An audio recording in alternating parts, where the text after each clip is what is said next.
Today we're going to look at what cards are in my wallet this month, a major update to the channel, and some trips we took last quarter. If you're new to this segment, it's pretty much an excuse to give a life update and speed run some trips. Big favor before we dive into everything though is to give this a thumbs up to help with the algorithm, and if you are new, consider subscribing. Let's actually start the update since it informs on the next section and makes it make a lot more sense. The best way to think of it is as Goldilocks and the three bears. Different bears have different preferences. For example, one might like their soup cold, another one might like it hot, another one might not want to even looking at their soup. In my case, it's banks. For one of them, I can talk about them, but I cannot use their logo or their cards. Even if I go to their lounge, I would need to blur out their logo. For this one, you might start noticing some Temu versions of the cards. For issuer number 2, it was no and now it's yes, but you must use official names and include disclosures. So for example, let's say there's a card called the AskSebby Oatmeal Ultimate Preserve card. You can't just call it the soup card, and you also can't exclude card at the end of the name. A bit weird since I love acronyms, but it's fine. For issuer number 3, there's no direct mentions of their brand in future videos.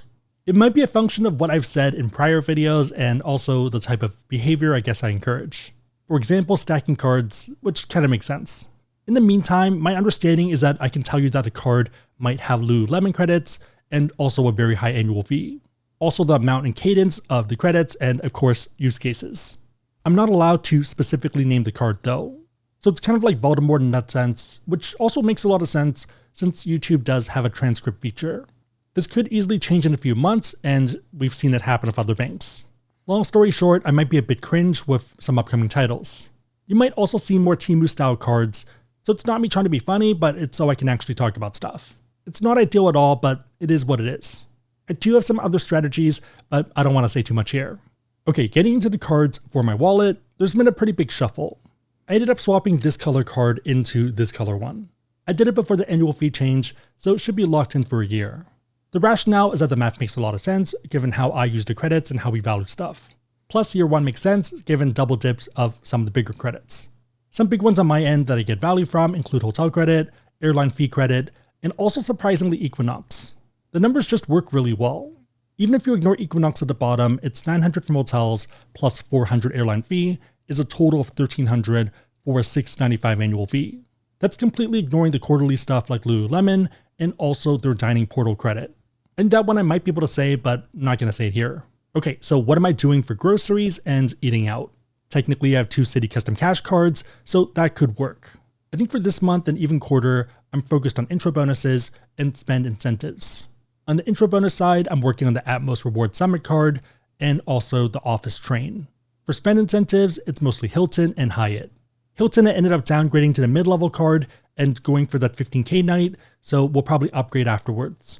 For Hyatt, it's mostly work spend for globalist status for next year. Something I've harped on, and I believe myself, is that intro bonuses and these spend incentives move the needle a lot more than multipliers. If you're a business owner who spends a ton of money, then obviously different. But yeah, there's a reason why some cards have 50K or 25K caps, because people were going way beyond that and the banks were losing money.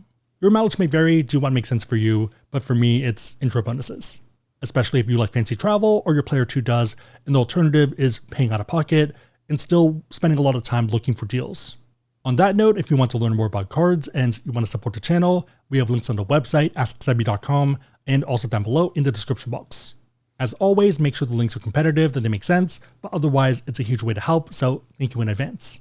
Also, for pretty much every card out there, we do have calculators, so you can run the numbers for yourself and your situation. Search card name worth at AskSebby and it should pop up. Okay, let's move into some trips we took. As you know, there's been a lot of updates this summer and also a lot of changes, so we've mostly been focusing on short haul travel on the West Coast. We started this quarter at the Ondas Napa to do a quick getaway on the weekend before the 4th of July. The hotel itself is pretty tame and normal, more of a crash pad to do other stuff. For a lot of other people, that's wine country. For us, it's eating a ton of good food, but also pretty sure I gained 5 or 10 pounds there. Also, you can get a way of Ubering around, surprisingly, so even if you don't have a car, that's fine. If you want to see the full trip, that's going to be on the Sebby Funk channel, and same with the other videos. In August, we went to Vegas to see Backstreet Boys. Mandy somehow got tickets for a non-insane price, so pretty awesome there, and I would definitely recommend it if you can find tickets in the 200 to 300 range. There are some options in that price range, but probably less ideal dates. If you do go, I'd recommend a floor or the 100 level if that's within your budget. We did Flora and definitely an interesting experience, and I'm not the biggest Backstreet Boy fan, but it was still pretty enjoyable. Also weirdly good on a technical and production level, so I was super impressed.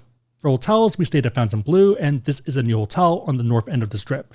Pretty nice rooms overall and large as well, so no complaints on that end.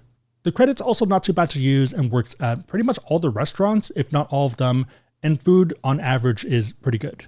I would recommend skipping the Chinese options, but your mileage may vary. The main issue for a lot of people is the gaming options. So for me, I play poker, and the closest option is Resorts World or maybe Wynn. It's one of those distances where I normally wouldn't mind walking if it was indoors, but since it's outdoors and it's a bit sketchy and a bit too quiet at night, I just didn't bother. We did walk it at about 10 or 11, and that's fine, but I didn't really want to go until 2 or 3 or 4 a.m. and walk back with a bunch of money. Also not ideal if you are trying to do stuff at other casinos or hotels, given the distance to the center of the strip. But if you do like a new resort, it's pretty solid, especially since prices seem to be a bit lower, given the lower demand. We also ended up doing Aria, which is super central. Crazy enough, we've actually never stayed at Aria proper, so normal Aria, until this trip. That's despite walking through it and playing poker there for pretty much all the other trips, and also eating there. The room itself is pretty dated and small, and we also had an air conditioning issue, but it was resolved, but not ideal. But yeah, if you want convenience for a fair price, and especially if you like food, it's a great choice. Also, depending on dates, you can use your 35K certificates, so for the dates we stayed at, it was only 25K. Last month, we went to Portland and stayed at the Hyatt Regency. Not the most exciting hotel, but great service overall. But yeah, ended up playing poker, hung out with people, and just ate a bunch of tasty food. Also ended up checking out the Ritz-Carlton, which is super nice, and it is a 1 Michelin key hotel. Those videos probably aren't coming out until November though, just because I'm working through a backlog of other trips. So probably a bit of inside baseball, but I had the Maldives trips on these drives, and when we moved, it got corrupted. I was running a grade 1, so I thought I'd be fine, but apparently not. I ended up spending the summer recovering it, so most of it's still there and fine. But yeah, kind of why I run drives rather than shucking them, just because I've been scarred. Maybe not fair though, and I'll give it another try when I have more time. In the meantime, the first video from that trip is now up on the other channel. So that's Cathay Pacific Business Class. Speed running through it, probably the most insane day of flying that I've ever done. So we flew Delta from SFO to Seattle, and then Seattle to Vancouver. From there, we flew Cathay Business from Vancouver to Hong Kong, lounge hopped through all their business class lounges, and then waited for our next flight, which was Hong Kong to Hanoi. The one coming out next week is a pretty funny one. That one's from Hanoi, where we stayed at the JW Marriott, took a bunch of pictures on a bridge where a train was coming by afterwards, flew to Singapore, got food poisoning and felt terrible, thought I was gonna die, and somehow rallied and made it from Singapore to Colombo, Sri Lanka, where we ended up staying at the Shangri-La, where they also opened up a brand new mall while we were there, and it was kind of unintentional. From there, we flew Sri Lankan Airline from Colombo to the Maldives. It was a 20-something day trip, so pretty intense. Upcoming videos after that one include St. Regis Maldives, W Maldives, which is super underrated, Holiday Inn Resorts, which is surprisingly not bad if you are paying out of pocket, kind of a burner night for us, but I still have fond memories, and then finally, the Waldorf Astoria Maldives. Go check out that channel if you're curious what redemptions might look like. Most of it is point stuff, so hotels and flights, but also some premium hotels that might make sense as we start to see more credits. And even for those ones, there are deals and picks, so there's a strategy there. Q4 is a bit in flux, but it's probably going to include Vegas, Portland, and hopefully Hong Kong. Also need to figure out skiing, so let me know if you have Icon Pass. I'm generally a fan of blues, blacks, and happy to do off-piste, but not really a fan of mogul walls. Again, if you want to learn about cards, we have links on the website, AskSebby.com, and down below in the description box.